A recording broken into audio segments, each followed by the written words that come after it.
Some people may say that we can judge people based on the theories of personality, but Sigmund Freud influenced the psychoanalytic theory, and he believed in the importance of the unconscious mind and childhood experiences. And these arise from their prior experiences or hidden conflicts in their thought process.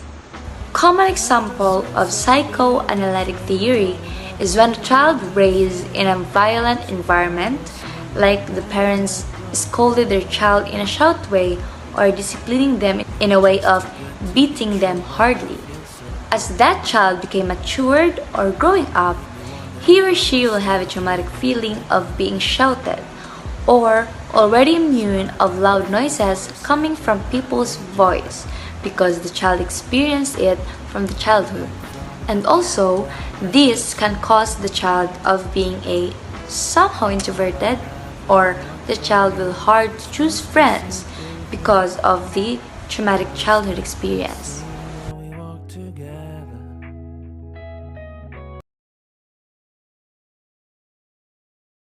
Layla had grown up in an abusive home.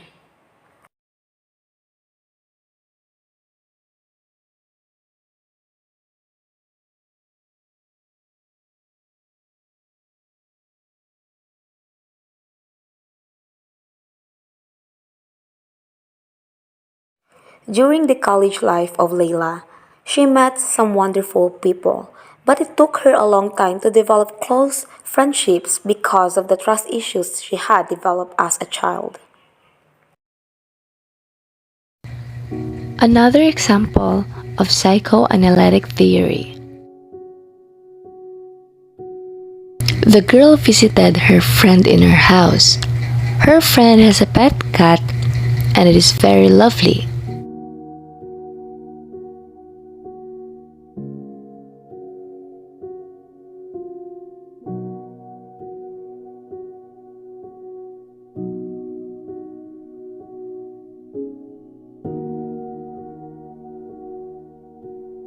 She pet the cat because she felt cute for it, and it is acting behave for a while.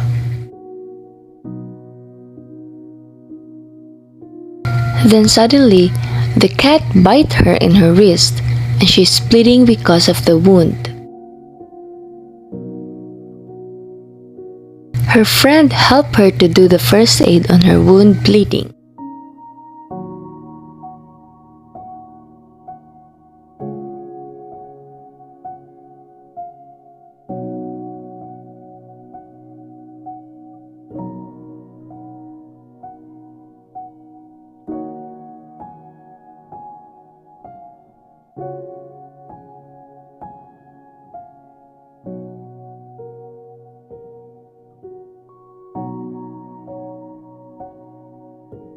And after that, she wouldn't pet any animals anymore because of the past experience she had of the pet.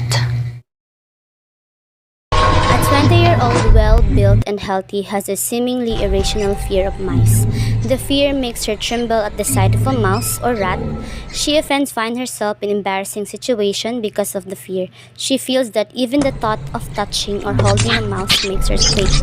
On psychoanalysis, it was revealed that she was bitten by a rat back then. The wound bled a lot and she had to take injections and medication after that. An incident that happened years back still affects her and the way she reacts to situation. Being alone in the park with no one to be with. Seeing people hanging out with their friends, playing, walking, and having fun. And here I am, sitting underneath the tree with no one to talk to.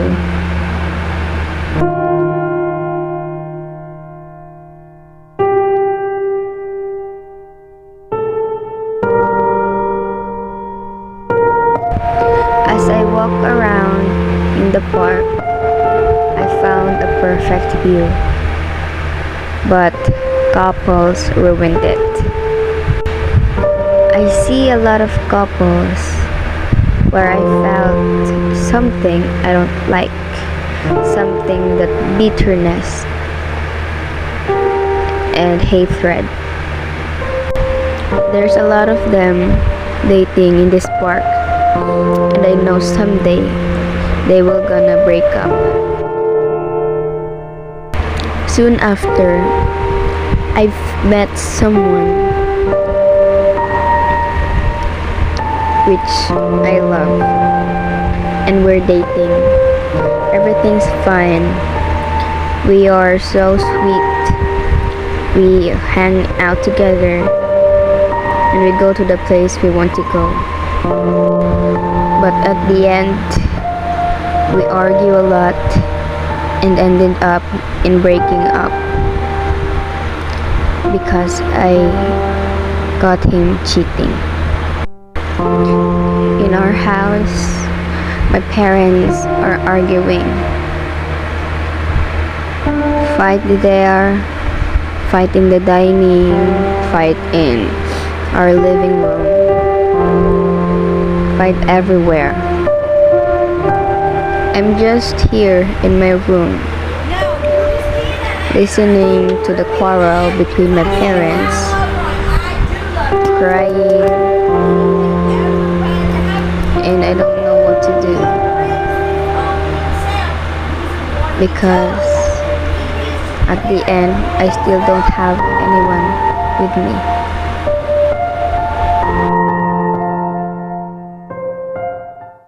This theory also proposes that a psyche comprises three aspects: the id, ego, and superego. The id is the primitive and instinctive component of personality. The id is a part of the unconscious that contains all the urges and impulses, including what is called the libido, a kind of generalized sexual energy that is used for everything from survival instincts to appreciation of art.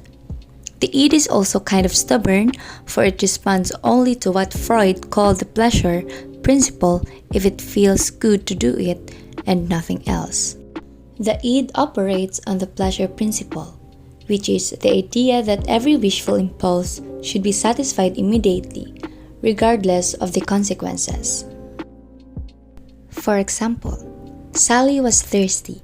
Rather than waiting for the server to refill her glass of water, she reached across the table and drank from Mr. Smith's water glass, much to his surprise. Next is ego. The ego is that part of id which has been modified by the direct influence of the external world. The ego is the only part of the conscious personality. It is what the person is aware of when they think about themselves, and is what they usually try to project towards others. The ego develops to mediate between the unrealistic id and the external real world. It is the decision-making component of personality. Ideally, the ego works by reason, whereas the id is chaotic and unreasonable.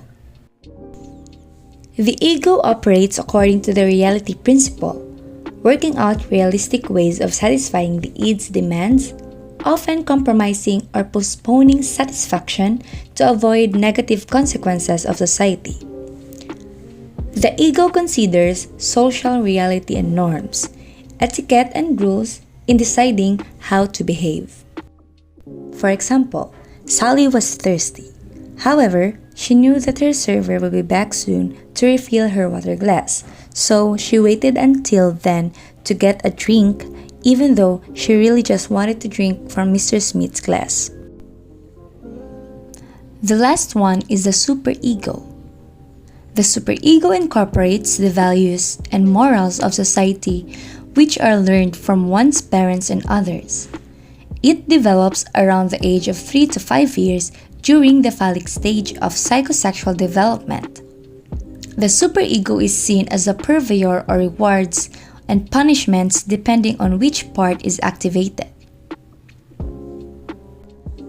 The superego is a part of the unconscious that is the voice of the conscience, or doing what is right, and source of self-criticism. It reflects society's moral values to some degree, and a person is sometimes aware of their own morality and ethics.